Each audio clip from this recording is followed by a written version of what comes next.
Hi అండి. ఈరోజు మనము పిల్లల కోసము ఈవినింగ్ స్నాక్స్ కింద స్వీట్ కార్న్ను ఎలా చేయాలో చూద్దామండి.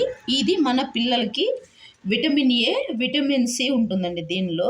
ఈవెన్ 1 వీక్లో ఒక్కసారైనా సరే ఇది అనేది మనము స్వీట్ కార్న్ అనేది పిల్లలకి ప్రొవైడ్ చేయాలి. అయితే ఎవరికైనా ఫ్రాక్చరు అలాంటివి అయితే కనుక బోన్ సెట్టింగ్కి బాగా ఉపయోగపడుతుందండి దీన్ని. ఇప్పుడైతే మనము దీన్ని ఎలా చేయాలో చూద్దాము. ఇవి నిన్న మనం ఫామ్కి వెళ్ళినప్పుడు తీసుకొచ్చాము వీటిని. చూడండి, ఇవి ఇలా ఉన్నాయి. కండలుగా బాయిల్ చేసుకుంటే కనుక పిల్లలు ఈజీగా ఇష్టంతో తింటారు.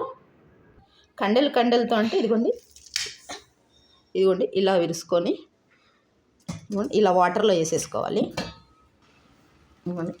ఇలా వాటర్లో వేసేసుకొని ఇదిగోండి ఇలా అన్నీ మధ్యలోకి విరుచుకొని ఇలా వాటర్తో నీట్గా క్లీన్ చేసుకోవాలి. ఎందుకంటే కొన్ని కెమికల్స్ వేస్తారు కదండి వీటికి కూడా.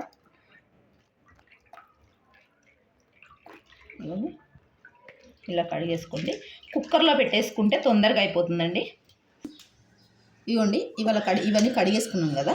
ఇట్లా కొన్ని వాటర్ వేసుకొని కుక్కర్లో ఇలా వేసేసుకోవాలి. అన్నీ 1 by 1 వేసేసుకోవాలి.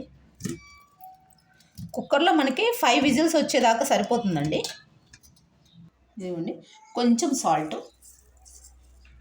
మరీ ఎక్కువ అవసరం లేదు, కొంచెం సరిపోతుంది. ఎందుకంటే ఇవి మొదలే స్వీట్ కార్న్ కాబట్టి కొంచెం లైట్గా సరిపోతుందండి. ఇలా కుక్కర్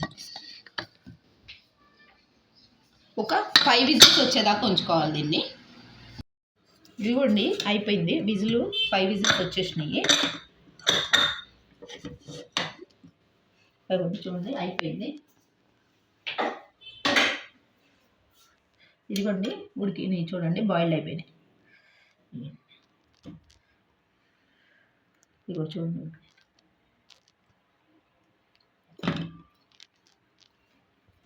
ఇదిగోండి ఇలా తీసుకోండి. దీన్ని ఇలా తీసుకొని ఇదిగోండి ఇది ఉప్పు కారం కలిపింది, ఒక లెమన్ బద్ద,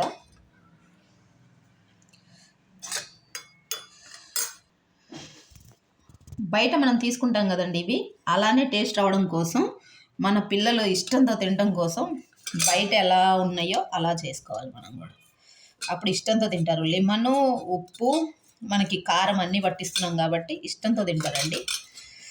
బయట ఫుడ్స్ అవాయిడ్ చేయాలండి మనం చాలా వరకు. ఇట్లా మనం అన్ని టేస్ట్గా చేసి పెడితే కనుక వీళ్ళు బయట ఫుడ్ అనేది అవాయిడ్ చేస్తారు. మనం ఎప్పుడు ఏం చేసి పెడతామా అని ఎదురు చూస్తూ ఉంటారు అనమాట. సో నచ్చితే ఒక లైక్ చేయండి.